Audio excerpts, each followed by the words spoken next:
என்று சாயந்தரம் 6 மணியோடு 543 இடத்திற்கும் கூட மக்கள் தங்களுடைய பிரதிநிதிகளை தேர்வு செய்திருப்பார். இந்த நேரத்தில் நம்முடைய பாரதிய ஜனதா கட்சி சார்பாக நம்முடைய மாவட்ட தலைவர் பாலசுப்ரமணியன் அவர்கள், நம்முடைய இந்த பகுதியினுடைய வெற்றி வேட்பாளர் அஸ்வத்தாமன் அவர்கள் அனைவரும் இங்கே இணைந்து காலையில நேரமா நம்முடைய சிவபெருமான அபிஷேகம் செய்து தமிழக மக்கள் நன்றாக இருக்க வேண்டும், அதே நேரத்தில் பாரத பிரதமர் நரேந்திர மோடி அவர்கள் 3வது முறையாக ஆட்சி கட்டளை அமர வேண்டும் என்கின்ற ஒரு வேண்டுதலை வைத்திருக்கின்றோம். நிச்சயமாக சிவபெருமானத்தை நிறைவேற்றி கொடுப்பார் என்கின்ற முழு நம்பிக்கை எங்களுக்கு இருக்கு.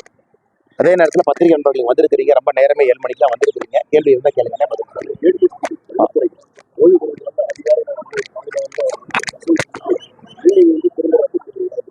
எங்கீங்கன்னா அவர் வந்து எந்த ஒரு 5 கேஸ் இருக்கு, அந்த வெள்ளத்துறை ஆமா நேற்று சஸ்பெண்ட் பண்ணாங்க. அப்போ திரும்ப வந்து கோர்ட் வந்து ஒரு 5 lakhs மட்டும் அவரோட இது பிடிச்சிட்டு திரும்ப வந்து நம்முடைய மாவட்ட தலைவர் அவர்கள் சொல்வது போல நேற்று காலையில சஸ்பெண்ட் செய்துவிட்டு நேற்று சாயந்தரம், அதாவது அவருடைய கடைசி நாளாக இருக்கும் பொழுது அதை ரிவோக் பண்ணியிருக்கிறாங்க. ஏன்னா கோர்ட்டினுடைய உத்தரவு உள்ள வந்திருக்கு. நான் எப்பொழுதுமே ஒரு காவல்துறையில அரசு அதிகாரியாக இருக்கும் பொழுது அதை கடைசி நாளில் சஸ்பெண்ட் செய்வது என்பது அது எப்பொழுதுமே ஒரு அரசியல் காழ்ப்புணர்ச்சியை மட்டும்தாங்க நான் காட்டும். சஸ்பெண்ட் பண்ணுறேன், எப்போ வேணாலும் பண்ணலாம், எப்போ வேணாலும் ஆக்ஷன் எடுக்கலாம். அதே நேரத்தில் கோர்ட்டு தலையிட்டு இருக்குது. எனக்கு முழுதாக இந்த விவரத்தை பற்றி தெரியாதுங்கன்னா, மாவட்ட தலைவர் அவர் சொல்வது போல மேட்ரு கோர்ட்டில் இருக்குங்கன்னா கோர்ட்டு பார்த்துக்குவாங்க. 5 லட்சம் ரூபாய் கோர்ட்டு பிடிச்சு வச்சிருக்கிறாங்க. அதன் பிறகு என்ன ஃபியூச்சரில் நடக்குதோ கோர்ட்டினுடைய தலையீட்டின்படி இது நடக்கும் என்று சொல்கின்றார்கள். அதனால் பொறுத்திருந்து அண்ணா, இதுல அரசியலுக்கு ஒண்ணுமே இல்லைங்கண்ணா. அதாவது ராகுல் காந்தி அவர்களோ, மல்லிகார்ஜுன கார்கே அவர்களோ, மம்தா பானர்ஜி அவர்களோ, அவர்கள் இன்று நாளை மறுநாள் என்ன வேணாலும் செய்யலாம். அரசியலமைப்பு சட்டத்துல உரிமை இருக்கு.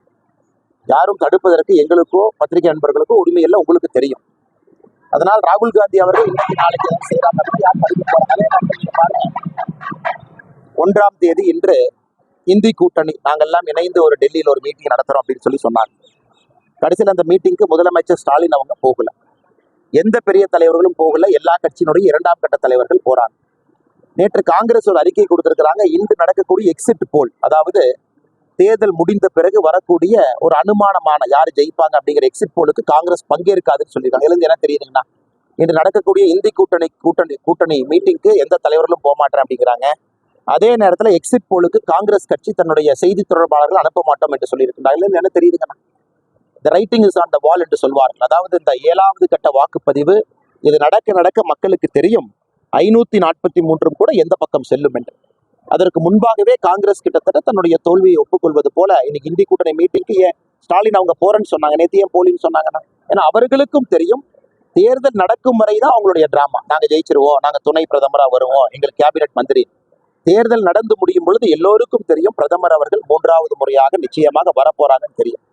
அந்த நேரத்துல எதை அரசியல் செய்வது என்று தெரியாமல் பிரதமர் அவர்கள் தனிப்பட்ட நிகழ்வாக கன்னியாகுமரிக்கு வந்திருக்காங்க. ஒரு பாரதிய ஜனதா கட்சியினுடைய ஒரு தொண்டன் கூட இங்கே செல்லவில்லை வரவேற்பதற்கு.